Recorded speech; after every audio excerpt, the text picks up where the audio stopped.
Hello and welcome to another segment of the EndNote Citation Management Series. I'm Professor Wade Lee Smith at the University of Toledo Libraries. In this video, we're going to talk about collecting references, that is, how you get references and citation information into your EndNote library. There are a variety of ways of doing this, and so I'm going to try to show you examples of each of these.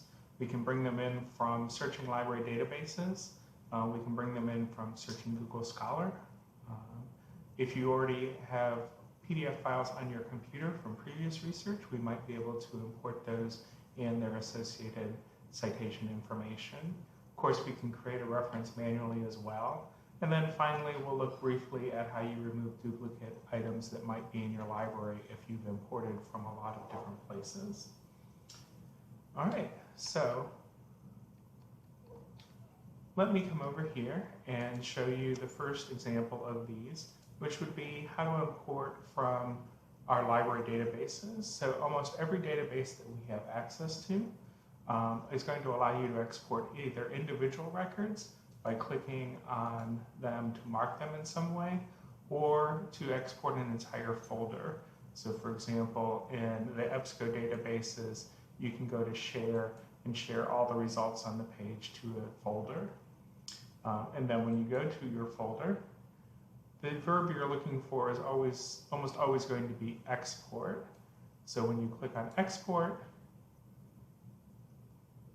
you're looking for an export in a format that will export to EndNote. So we see this one specifically mentions EndNote, and depending on your browser, it should automatically detect what is useful to open it. You should have your EndNote library open at the same time so it knows which one to put it into. So we can see that those 10 that I've marked are now in my library. If I go back, PubMed is another popular database. On PubMed, you're going to click Send To in Citation Manager, and then you can choose either everything on this page, the ones that you've selected, or all of the results in your set. In this case, that would be 289 if I selected all results in my set. Web of Science is an important database as well. It is actually from the same people that bring us EndNote, so when you click on export there, it actually mentions EndNote by name. And so you can choose, once again, everything on this page, up to 500 records, and then how much you want from, how much information you want on each record. And so those are some of the library databases and how you get those into it. Not technically a library database, but a database that many people use is going to be Google Scholar. And so from Google Scholar, if you do a search, you can look for those quotation marks. And when you click on that, you'll see at the bottom that you have an option for EndNote to import that into EndNote. You can also actually tell Google Scholar that you always use EndNote. Go up to your settings at the upper left, and you can say show links to import citations into EndNote. And then when you do a search, you'll see that you actually have import into EndNote directly underneath every reference. And so that will help you export those into EndNote. You notice when I export a new set, it becomes the newest group of imported references. Another way that you may want to import references is from files that you already have on your computer. So if you go to File and Import, you can grab these a folder of PDFs at a time. So what you're going to want to do is choose a folder that has your PDFs in it. So I put mine in a folder called Cart. If you have nested folders, you can ask it to include files in subfolders. You can also create a group of all of the imported ones automatically. And it's going to look for PDFs and import those all. So what it does when it's doing this is that it doesn't necessarily going to be able to retrieve citation information for all of the PDFs that you have, but it's going to try. EndNote actually scans the first few pages for digital object identifier number and uses that to look up the citation information from Crossref. And so you can see for many of these, it was able to find citations. For some of them, it was only able to fill in parts of that. And so I see that there's no title here, although obviously we have a title on the paper itself.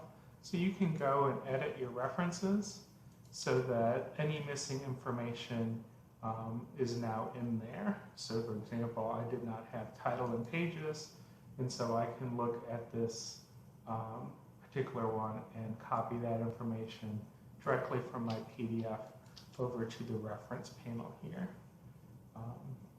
In some cases, it will not find anything, and so we'll just import the PDF and give it a title based on the PDF's file name. In that case, you can either fill in all of the information over here, or you can go and try to find a full reference for this to import directly. So for example, you can copy the title and go back to Google Scholar to look for that to import the citation into your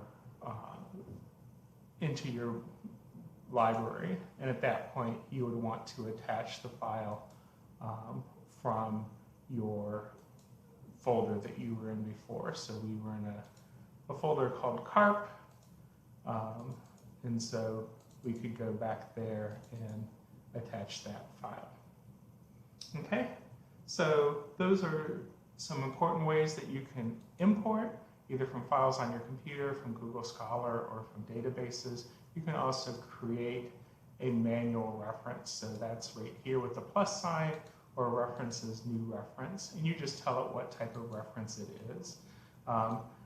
Although you can import many types of references, some will be harder to find. So anything like a personal communication or a web page, you may want to create your own reference for that. And you just fill in as much information as you have.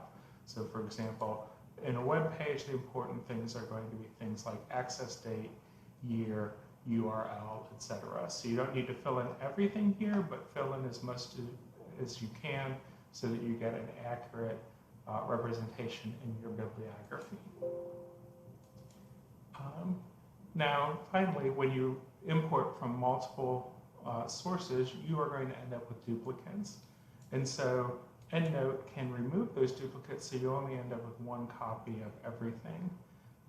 If you tell it to find duplicates, it's going to search for certain fields that are the same across different references. And so you can either choose which reference you want to keep, just based on what it shows you here, or if you have a lot of references, you can actually hit cancel, and then you'll see that it has highlighted every duplicate reference. And so if you wanted to get rid of all of the highlighted references, you could just say move references to trash, and it will get rid of all of the duplicates.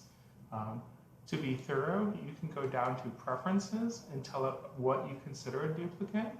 So for example, author, year, and secondary title, you can choose that.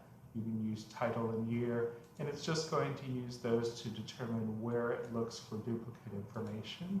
And so when you change that, you may end up finding some duplicates that weren't obvious before. In this case, these are not duplicates until we get to this one, so I'm just going to come down here and delete that. Okay, so that should give us how to get new references into it and do a little bit of cleanup to remove duplicate references.